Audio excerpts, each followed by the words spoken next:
Voter তালিকা থেকে নাম বাদ গেল নদিয়ার বিজেপি জেলা পরিষদ সদস্যার। এই নিয়ে তুঙ্গে রাজনৈতিক তরজা। নিজস্ব প্রতিনিধি, নদিয়া। এসআইআর আবহের মাঝেই চাঞ্চল্যকর ঘটনা নদিয়ায়। চূড়ান্ত ভোটার তালিকা থেকে নাম বাদ গেল নদিয়া জেলা পরিষদের বিজেপি সদস্য হিরণময়ী সরকারের। তালিকায় তার নামের পাশে ডিলিট লেখা থাকায় শুরু হয়েছে রাজনৈতিক শোরগোল। নদিয়ার ভীমপুর থানার পাকুরগাছি গ্রামের বাসিন্দা হিরণময়ী সরকার গত জেলা পরিষদ নির্বাচনে বিজেপি প্রার্থী হিসেবে জয়ী হন। এলাকায় জনপ্রিয় এই নেত্রীকে সিএ ক্যাম্প ও বিজেপির বিভিন্ন সাংগঠনিক কর্মসূচিতে সামনের সারিতে দেখা যেত। কিন্তু ফাইনাল ভোটার লিস্ট প্রকাশিত হতেই দেখা যায় তার নাম বাদ পড়েছে। বিষয়টি জানাজানি হতেই সোশ্যাল মিডিয়ায় চর্চা শুরু হয়। অভিযোগ ওঠে, হিরণময়ী 2003 সালে বাংলাদেশ থেকে ভারতে এসেছেন এবং তার বাবা মা এখনও ওদেশেই থাকেন। এই সংক্রান্ত বিভিন্ন তথ্য ও পোস্ট ভাইরাল হতে থাকে। হিরণময়ী সরকারের দাবি, এটি তৃণমূলের ব্লক সভাপতি সুশান্ত মণ্ডলের একটি গভীর ষড়যন্ত্র। চক্রান্ত করেই তার নাম তালিকা থেকে বাদ দেওয়া হয়েছে। এদিকে ষড়যন্ত্রের অভিযোগ অস্বীকার করে ব্লক সভাপতি সুশান্ত মণ্ডলের পাল্টা দাবি, পুরো প্রক্রিয়াটি নির্বাচন কমিশনের। তারা বরং এই প্রক্রিয়ায় সাধারণ মানুষের নাম বাদ পড়ার বিরোধী।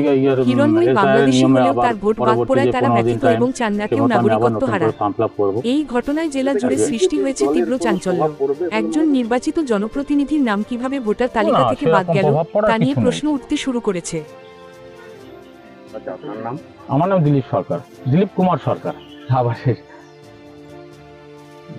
এসআইআর যখন শুরু হয়েছিল তখন আমার বাড়িতে এসআইআর ফর্ম দিয়ে গেছিল। আমি ফর্ম ফিল আপ করি, আমি জমা দিই। তারপর আমাকে হিয়ারিং এর নোটিশ ধরায়।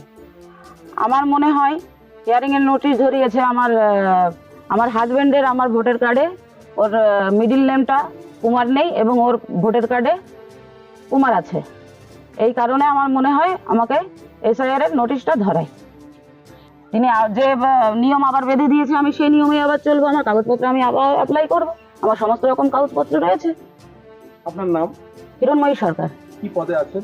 আমি জেলা পরিষদ মেম্বার, কোথাকার? জেপি 22-এর।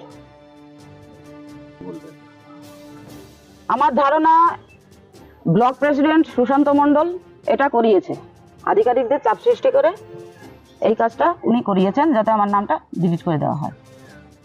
কিভাবে ভাবলেন, কিভাবে সম্ভব? মানে এসআইআর তো নির্বাচন কমিশনের বিচারাধীনের প্রক্রিয়া ছিল। এসআইআর আপনার নির্বাচন কমিশনের অধীনে হলেও এখানে যারা কাজ করছে তারা কিন্তু কেউ নির্বাচন কমিশনের লোক নয়, সবাই দিদির লোক। আধিকারিকদের দিদি সেইভাবেই দলদাস তৈরি করেছে প্রশাসনটাকে। আধিকারিকরা এবং দিদির কথা মতোই কাজ করছে। নাম কাটা গেছে, এটা সম্পূর্ণ নির্বাচন কমিশন, ভারতবর্ষ ইলেকশন কমিশন তার মতো যা গাইডলাইন সে মতো করেছে। কিন্তু আমরা নাম বাদ চলে যাওয়াতে আমরা খুশি নই, কারণ আমরা প্রত্যেকটা মানুষের জন্য আমরা লড়েছি যাতে কারো বৈধ ভোটার নাম বাদ না যায়। সেক্ষেত্রে নাম বাদ চলে গেছে, এটা খুবই দুঃখজনক। হিরণময়ী সরাসরি বলছে আপনি এই নামটা কাটানোর পিছনে আপনার এটা তো একদম হাস্যকর কোশ্চেন, আমার হাস্যকর ওর বক্তব্য। কারণ এখানে নির্বাচন কমিশন, ইলেকশন কমিশন বিজেপির বি টিম হয়ে কাজ করছে, বিজেপির টিম হয়ে কাজ করছে। সেখানে আমার কি রোল থাকে? তাহলে আমার তো বলতে হয় তাহলে আমি জ্ঞানেশ কুমারের কোমরের উপরে চলে এসেছি। না, সম্পূর্ণ হাস্যকর কোশ্চেন বক্তব্যটা। উনি কি আসলে বাংলাদেশ থেকে এসেছেন? তো আমি যেটা খবর নিচ্ছি উনি বাংলাদেশে এসেছিলেন 2003 সালে, সম্ভবত উনি বাংলাদেশ থেকে এসেছেন। 2005 সালে সম্ভবত এখানে মাধ্যমিক পাশ করেছেন।